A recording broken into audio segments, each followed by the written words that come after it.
पखाल सहित मसूरी डाली यही रेसिपीटा थोड़े निहाती बनातु। प्रथम गोटे कप मसूरी डाली को भल भाव में धोई 2 ରୁ 3 घंटा पर्यंत बतुरई दबा। डाली भल भाव में बतुरी जावा पर गोटे ग्राइंडर जार दबा बतुरा होता डाली, किछि रसुण 2 ରୁ 3टा कंचा लंका और हाफ चामच जीरा और अल्प पानी चिकण कर बाटी नवा।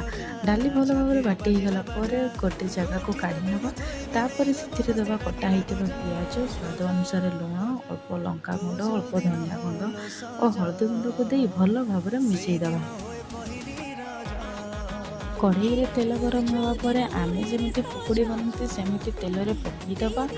पकुड़ी गुड़िक क्रिस्पी हो गला पर तेल रू छाणी नवा। तापर किसी कटा होता पियाज को पकई गार्निशिंग करना। पखाल गरम भात किंबा स्नैक्स भली ये रेसिपी को आप खाई पारे। आज वीडियो आपको भल लगे लाइक एंड सब्सक्राइब निहाती।